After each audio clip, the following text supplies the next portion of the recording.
Conics. What are they? Now, I'm assuming you're not my math teacher, so I can tell you all about them. Well, conic sections, or sections of a cone, are the curves obtained by the intersection of a plane and cone. There's three really major types of conics. You have parabolas, hyperbolas, and the ellipse. The circle is actually a special kind of ellipse. You see, conics are everywhere. They're mainly used in modern infrastructure, like cities like New York City, which is what we're going to be looking at today. But first, I want to tell you about the history of them. They go way back to around ancient Greece, where a couple of smart guys made them. Well, I lied actually. I'm not going to go into each individual section because, that's a lot to read. So, yeah. So anyways, alright, so the first one we're going to be looking at is the ellipse. Now, an ellipse is a closed plane curve that results from the other intersection of a plane cutting through a cone.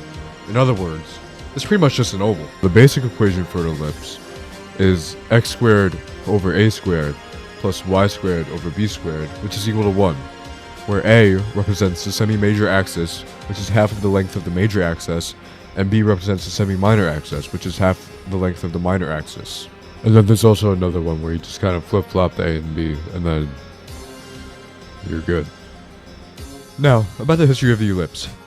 The ellipse was first studied by Menaechmus. Euclid Wrote about the ellipse, and it was given its present name by Apollonius. I think that's how you pronounce his name. The focus and the directrix of an ellipse were considered by Pappus. Kepler, in 1602, said he believed that the orbit of Mars was oval. Then he later discovered that it was an ellipse with the sun at one focus. In fact, Kepler introduced the word focus and published his discovery in 1609. The eccentricity of the planetary orbits is small, and the eccentricity of Mars is 1/11th and of the Earth is 1/60th. In 1705, Halley showed that the comet, which is now called after him, moved in elliptical orbit around the sun. The eccentricity of Halley's comet is about 0.9675, so it's close to a parabola. But Eddie, you're wondering, where can I find the specific example of a conic in the modern infrastructure of our wonderful city called New York City? And the first one we have is the oculus of the World Trade Center. This one was made by an architect named Santiago Calatrava, and this building is mainly used as a transit hub. And the reason I picked this is because notice the shape of the hallway. Notice how it's in some sort of an oval shape. I know it's cut off and it just looks like a semicircle, but if you look at the full thing and you go there, it's in the shape of an oval, which is an ellipse. And the second building I chose is the Guggenheim Museum by Frank Lloyd. Now, take a look at the spiral on top of the museum. It's not a perfect ellipse, but it can be depicted as a more distorted, elongated version. Now, onto the ellipse's younger cousin, the circle. Now, what is a circle? A circle is a continuous curved line, the points of which are always the same distance away from a fixed central point. It's a circle's history. Like, where does it come from? Why does it just exist? Well, nobody really knows. It goes beyond recorded history. But besides not knowing the recorded history, let's look at where they were used in history. Because of their symmetry, circles were seen as representations of the divine and natural balance in ancient Greece. But later on, the shape would become a vital foundation for the wheel and other simple machines.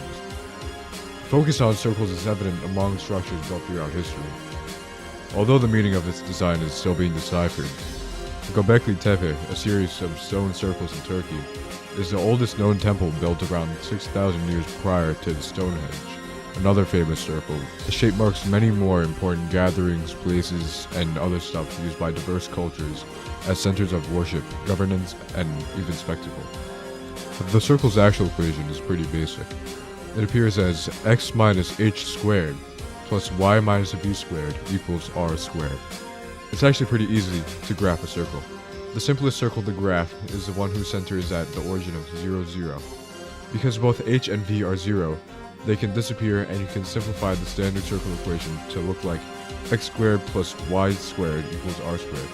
For instance, to graph the circle x squared plus y squared equals 16, follow the steps. Realize that the circle is centered at the origin, no h and v, and place this point there. Calculate the radius by solving for r. Set r squared equals 16. In this case, you get r equals 4. Plot the radius on the coordinate plane. You can count out 4 in every direction from the center 0, 0, left, right, up, and down. Connect the dots to graph the circle using a smooth, round curve. And there you go. You got yourself a circle. But, you may be wondering, where can I find these absolutely wonderful examples of circles in modern New York architecture? Well, for starters, you can find one at the Columbus Circle, which as part of the original plan for Central Park, designers Frederick Law Olmsted and Calvert Vaux designed traffic circles for both southern corners of the park, which were major entrances. In 1892, the Columbus Monument was installed in the center of the Western Circle to commemorate for the 400th anniversary of Christopher Columbus's voyage to America. And another great example is the David H. Koch Theater, which was built by Philip Johnson in April 23, 1964, which was yesterday at the time I'm recording this, and was formerly known as the New York State Theater. It continues to undergo a series of renovations and improvements to make it state-of-the-art in all technical areas. Parabolas are a plane curve generated by a point moving so that its distance from a fixed point is equal to its distance from a fixed line.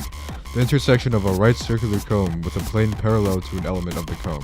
And for the history, historically the geometric properties of the parabola were studied by the ancient Greeks. Menaechmus appears to have been the first to study the properties of the parabola along with the hyperbola and the ellipse.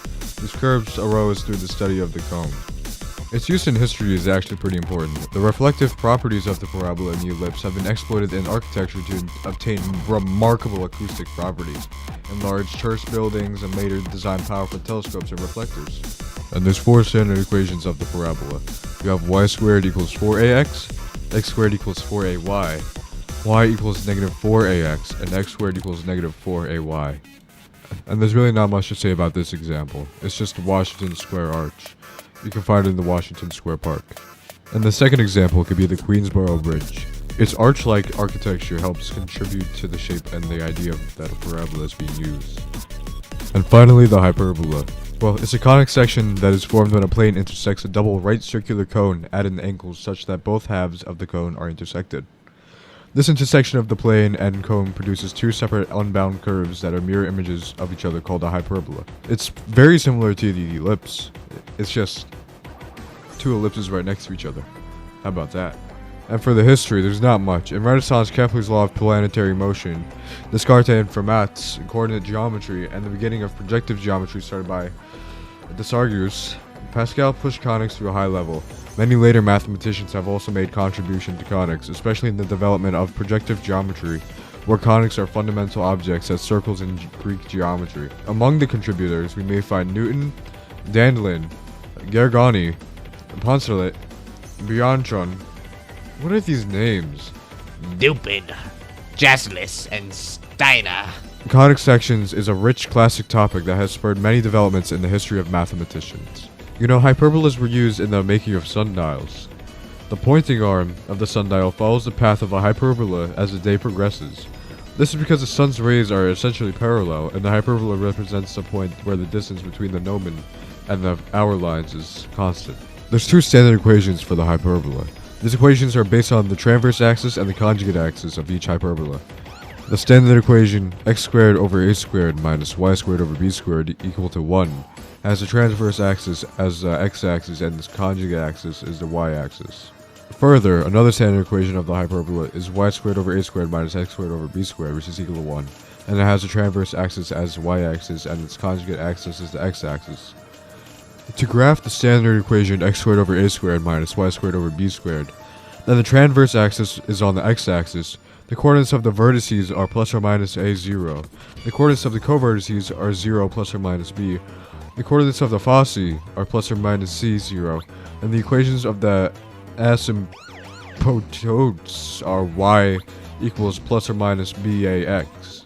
If the equation is in the form y squared over a squared minus x squared over b squared, then the transverse axis is on the y-axis. The coordinates of the vertices are 0 plus or minus a. The coordinates of the covertices are plus or minus b, 0. The coordinates of the foci are 0 plus or minus c. And the asymptotes are y equals plus or minus a, b, x. And the final examples where you can find hyperbolas in modern New York architecture is the Ford Foundation Building and the Met Bureau. But what have we learned? Well, I learned that from the Guggenheim Museum and the David Koch Theater, conics are important in the making of all sorts of architectural designs. The use of these conic sections help emphasize that math isn't just something we learn once and never use again. It's used in plenty of buildings that we've seen today. Even in your own house, you can find some conics. Maybe there's a circle to your left and a parabola to your right. You need conics. We need conics. New York City itself is just one example of the millions of different applications. Conics don't always have to be buildings or other special things we use. Did you know that hyperbolas are used in radio waves? Cool, right? Well, in conclusion, we've learned that conics are important and vastly used in the modern and ancient world that we have today.